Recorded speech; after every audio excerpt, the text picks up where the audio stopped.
shelf.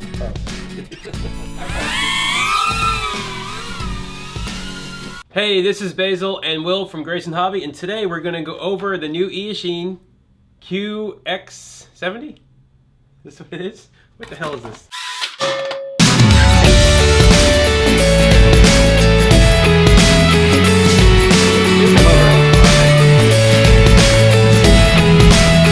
Hey, Basil and Will from Grayson Hobby, and today we're going to go over the new Eachine Turbine QX70 Micro Quad.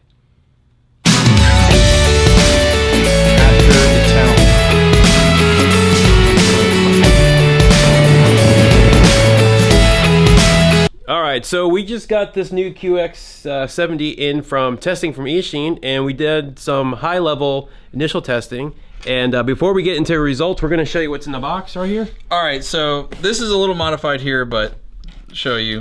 In the box, you're going to get the battery. It's a 600 milliamp one-cell battery. You're going to get your USB charger, which comes with most of the Eachines. This is the USB cord. This one has a little different of a USB cord, so it comes with its own connector, and we'll get into that in a minute. Comes with a little prop wrench here to pop props off. 4 extra props in a bag, and these are the ones that are actually on the quad. So if you see that little checkbox, that comes with 3 different kinds. Yes, this particular model is the FlySky, which works with your Eachine or FlySky transmitter. This one is actually a FlySky, but the Eachine's almost identical. Also has the, I guess, Tyrannus and the DSMX, DSM2, which is the Spectrum. Here, a manual. Tells you how to do basic setup, how to bind to your specific radio, whether you get the Tyrannus, the FlySky, or the Spectrum version. And I think this sets the new standard on the manual. This is really good. I'm really excited this because it tells you how to bind, it tells you how to set your flight mode, stuff like that, which is really nice. It shows you if you got FlySky, if you got a Spectrum radio, which the connectors on this little guy, all the wires are plugged in. Unlike the QX90, the QX95, the QX100, they're all soldered up. This one's plug and play, so if you burn out a motor, you can replace just the one motor. You don't have to. Yeah, you don't have to solder. Everything's plug and play. The LED light driver plugs in, so if you burn out the LED, this is going the right direction for sure. Now the actual camera is still soldered. That's the only thing I would say. I wish that was a connector. I wish that had a connector on the back end to solder it, or instead of being soldered. All right, so the first thing you're gonna notice, these props are not what comes with this quad. And a little bit of testing I did, the factory props, the little 4-blade that also comes on the Fat B90. These props are really heavy, not very well balanced. Seems to rob a lot of power on the quad. When I was flying it with these props, in a hard turn, it almost just fall out of the sky kind of thing. It didn't have enough power to keep going. So I tried different props and it seems to work better. These are cut down little Eachine or Hubsan props. Feature-wise on the QX70, first things first, the camera is going to come and not installed on it. Piece of double-sided tape, you just pull it off, drop it in there. This camera is tiny. This is extremely small. This is 2/3 the size of all the other micro cameras I've seen. I can't believe how small that thing is. Really nice, pretty good little camera. Got a clover leaf on it. The QX70 has your standard 8.5 millimeter motors for one cell use.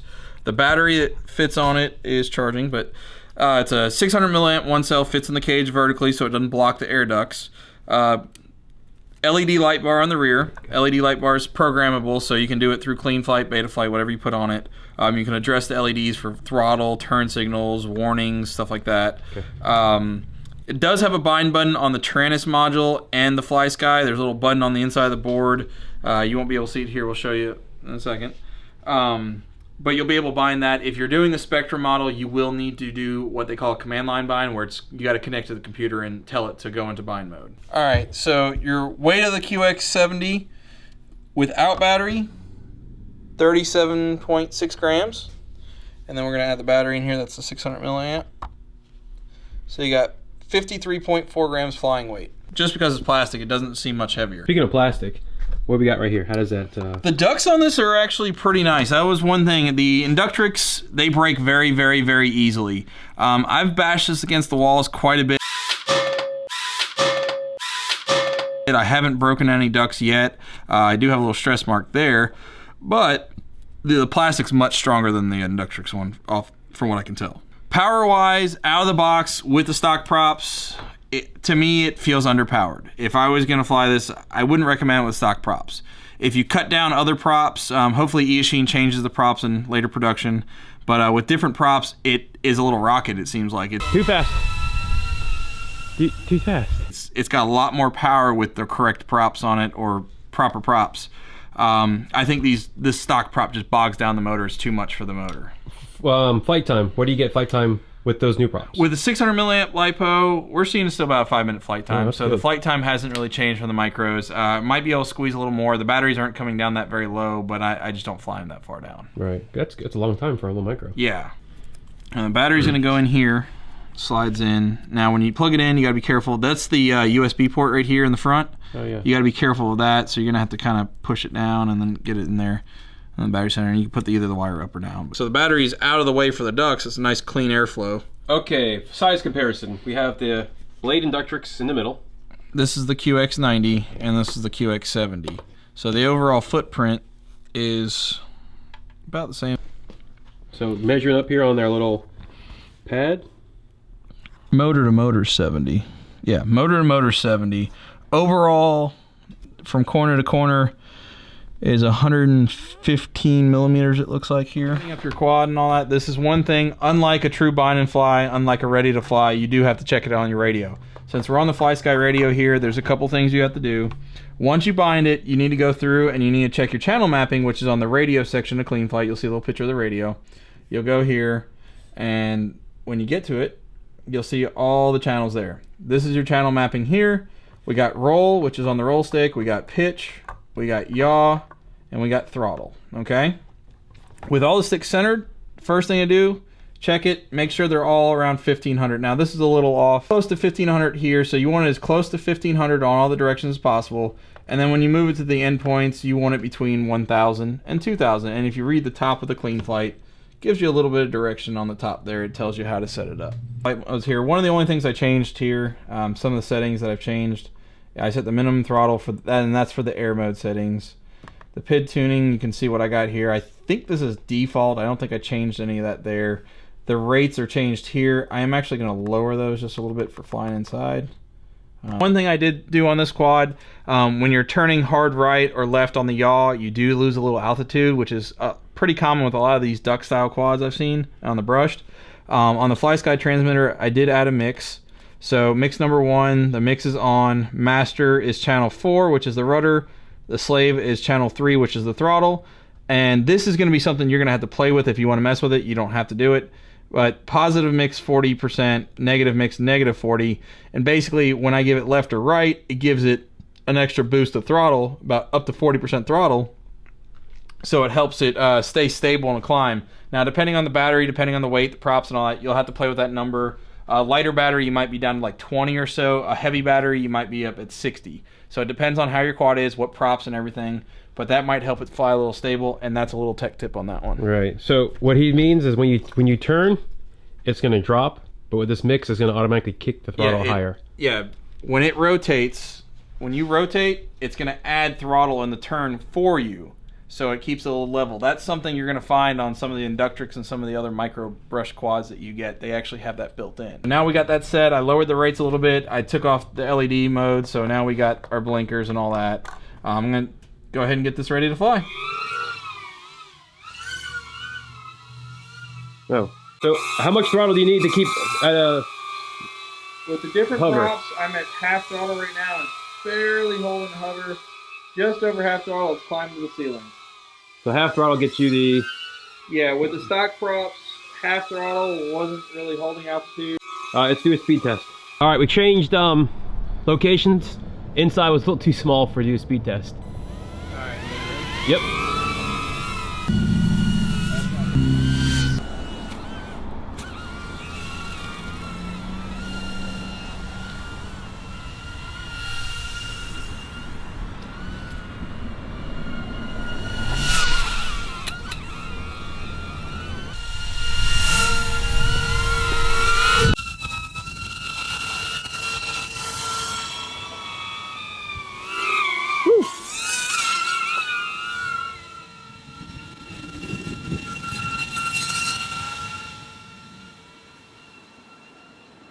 In the sun. All right, now we are back inside. It's warmer. Yeah, it's cold outside. But we went outside just because our showroom right here, it's a little small to do a speed test. So we went outside to try to get some speed. Went pretty fast. It went faster than I could run almost. It was quicker than Inductrix. Yeah, very fast. For the size. I will say overall impressions of this guy, I think this is going to be a really good indoor quad from Eachine.